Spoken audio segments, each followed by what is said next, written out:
En direct de la Normandie. Vous êtes adjoint Europe Écologie Les Verts à la mairie de Rouen. Beaucoup d'interrogations donc sur les substances qui ont brûlé. Le Premier ministre Édouard Philippe a annoncé que cette liste serait publiée. Même chose du côté du préfet. Ça vous soulage ? Je n'ai pas entendu la question, excusez-moi, parce que ça parle très fort. Est-ce que vous êtes soulagé par ces annonces ce soir, à la fois Édouard Philippe, à la fois le préfet également, qui annonce que la liste des produits qui ont brûlé sera publiée officiellement, notamment sur le site de la préfecture ?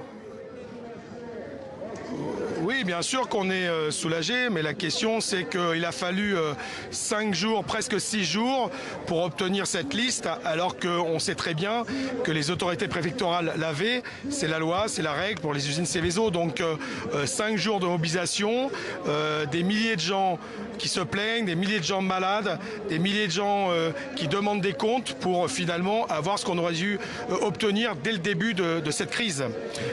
Voilà, et y compris sur l'amiante, si nous n'avions pas nous-mêmes fait l'information de cette présence de ce toit amianté de 8000 m², nous n'aurions eu aucune information sur la question.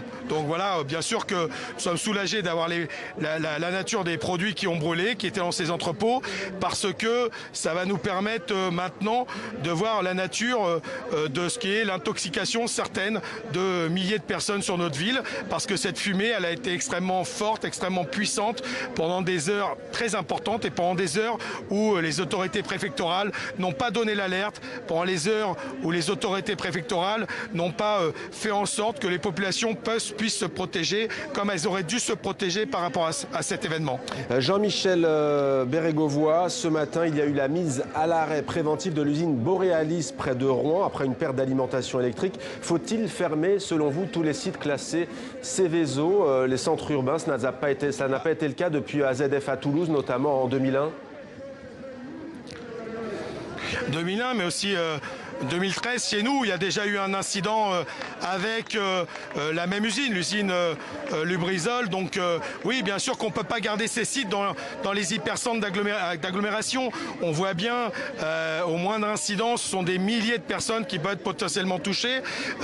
Donc vivre avec ce risque en permanence, c'est vraiment donner un avenir d'abord aux habitants qui sont aujourd'hui sur notre métropole à Rouen, mais aussi aux générations futures, un avenir complètement détestable. Donc oui, il faut bien sûr faire en sorte que ces usines s'en aillent. Il faut que ces usines, que le déplacement de ces usines soit financé par les industriels eux-mêmes. Il faut faire la transition écologique de l'économie, c'est possible. Il y a d'autres pays où ça a été fait. Chez nous, ça paraît difficile. La doctrine française, c'est cette doctrine qui nous dit en permanence circuler, il n'y a rien à voir. 6 jours pour avoir les éléments à Rouen. Ça rappelle le nuage de Tchernobyl qui n'était pas passé chez nous. Et on en est toujours là aujourd'hui. On voit bien qu'il y a une espèce d'omerta sur ces industries. Donc oui, nous demandons le déplacement de ces usines, de nos agglomérations, pour qu'on puisse vivre tout simplement en sécurité et en ayant une santé meilleure. Merci beaucoup.